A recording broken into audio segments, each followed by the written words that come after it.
আসসালামু আলাইকুম। কুকিং হাউজে সবাইকে স্বাগতম জানাচ্ছি। আজকে রান্না করব দুধ সেমাই। এই দুধ সেমাইটা খেতে সবাই ভীষণ পছন্দ করে আর এই সেমাইটা খেতেও অনেক বেশি টেস্টি হয়।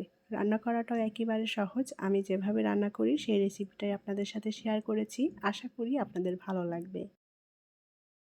দুধ সেমাই রান্না করার জন্য আমি এখানে লম্বা চিকন সেমাইটা নিয়েছি।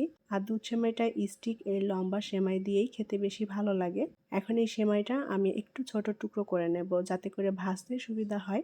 আমি এখানে 1 কাপ পরিমাণ সেমাই নিয়েছি। সেমাইটা আমি ভেঙে ছোট টুকরো করে নিয়েছি। এখন এই সেমাইগুলো আমি ভেজে নেব। চুলায় একটা প্যান বসিয়ে দিয়েছি। এখন প্যানের মধ্যে দিয়ে দেব ঘি। আমি এখানে প্রায় 1 টেবিল চামচের মতো ঘি দিয়ে দিলাম। এখন এই ঘিয়ের মধ্যে দিয়ে দেব গরম মশলা। আমি এখানে গরম মশলার মধ্যে দারুচিনি নিয়েছি 4 টুকরো ছোট সাইজের আর 3টা এলাচ নিয়েছি। এখন দিয়ে দেব 2টা তেজপাতা। সেমাইগুলো আমি ঘি দিয়ে ভেজে নেব। খুবই সুন্দর একটা ফ্লেভার আসবে ঘি দিয়ে ভেজে নিলে। চাইলে এখানে কিন্তু তেল দিয়েও ভেজে নেওয়া যায়, তবে ঘি দিয়েই খেতে বেশি ভালো লাগবে। এখন এই মশলাটা একটু ভেজে নেব সুন্দর একটা ফ্লেভার আসা পর্যন্ত। মশলাটা হালকা ভেজে নিয়েছি। এখন এর মধ্যে দিয়ে দেব বাদাম কুচি। আমি এখানে 3 ধরনের বাদাম নিয়েছি, পেস্তা, কাজু এবং কাঠবাদাম। বাদামগুলো কুচি করে নিয়েছি। বাদামের পরিমাণটা আমি এখানে একটু অল্প দিয়েছি। বাদাম আমি হালকা ভেজে নিয়েছি। এখন এর মধ্যে সেমাই দিয়ে দেব। সেমাইগুলো দিয়ে উল্টাপাল্টা করে নেড়ে চেড়ে ভেজে নেব। চুলার আঁচ একেবারে অল্প রেখে ভেজে নিতে হবে যেন সেমাইটা পুড়ে না যায়, আর বারে বারে একটু উপর নিচ করে নেড়ে দিতে হবে। সেমাইটা ঘিয়ের সাথে সুন্দর করে ভেজে নিলে এই দুধ সেমাইটা খেতেও খুবই টেস্টি হয়। সেমাইটা অবশ্যই বারে বারে উল্টাপাল্টা করে নেড়ে দিতে হবে যেন পুড়ে না যায়। পুড়ে গেলে সেমাইটা খেতে একদমই ভালো লাগবে না।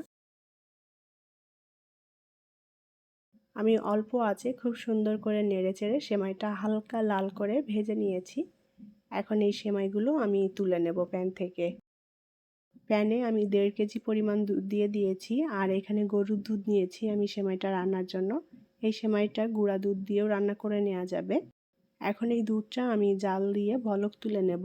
দুধটা আমি আগেও জাল করে নিয়েছিলাম, তবে দুধটা খুব বেশি ঘন করিনি। এখন এই দুধটাকে একটু জাল করে ঘন করে নেব। আমি দুধে কয়েকবার বলক তুলে নিয়েছি আর দুধটা ভালোভাবে জাল হয়ে গিয়েছে। এখন এই দুধের মধ্যে দিয়ে দেব চিনি। আমি এখানে 4 টেবিল চামচ পরিমাণ চিনি নিয়েছি। চিনির পরিমাণটা যার যার টেস্ট অনুযায়ী অ্যাড করতে হবে, যে যতটা মিষ্টি খেতে পছন্দ করেন। আমি সিমাইটা হালকা মিষ্টি স্বাদের করব, খুব বেশি মিষ্টি করব না। চিনি দিয়ে খুব ভালোভাবে নেড়েচেড়ে আবারও বলক তুলে নেব দুধে। আর এই দুধটা আমি এখন জাল করে একটু ঘন করে নেব। দুধ সেমাই রান্না করতে দুধের পরিমাণটা একটু বেশি দিলে সেমাইটা খেতে বেশি ভালো লাগে। এখানে যার যার পছন্দ মতো দুধ অ্যাড করা যাবে। আমি 1 কাপ সেমাইয়ের জন্য 1.5 কেজি পরিমাণ দুধ নিয়েছি। দুধটা জাল করে নিয়েছি ভালোভাবে। এখন এর মধ্যে ভেজে রাখা সেমাই দিয়ে দেব। সেমাই দিয়ে খুব ভালোভাবে নেড়ে চেড়ে মিলিয়ে নেব যেন দলা পিকে না থাকে। সেমাইটা দিয়ে আমি 5 থেকে 6 মিনিটের মতো রান্না করে নেব। চুলার আঁচ আমি হাই হিটে রেখেছি। হাই হিটে আমি সেমাইটা রান্না করে নিচ্ছি। বারে বারে একটু নেড়ে দিতে হবে যেন সেমাইটা দলা পেকে না যায়। আমি ভালোভাবে জাল করে সেমাইটা রান্না করে নিয়েছি আর দুধটাও অনেকটাই ঘন হয়ে এসেছে। এখানে দুধ আমি একেবারেই ঘন করব না, কারণ সেমাইটা একটু পাতলা টাইপের রাখবো। দুধ সেমাইটা একটু পাতলা টাইপের রাখলে খেতে বেশি ভালো লাগে। দুধ সেমাই রান্না করা হয়ে গিয়েছে। আমি যতটুকু ঘন রাখতে চাই সেভাবে টানিয়ে নিয়েছি। এখন সেমাইটা আমি প্যান থেকে নামিয়ে নেব।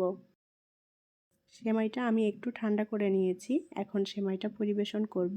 আর দেখেই হয়তো বুঝতে পারছেন দুধ সেমাইটা কতটা পারফেক্ট হয়েছে। আমি একটু পাতলা টাইপের রেখেছি সেমাইটা। পরিবেশনের সময় একটু সুন্দর দেখানোর জন্য আমি এর উপর দিয়ে আরও কিছু বাদাম কুচি ছড়িয়ে দিচ্ছি।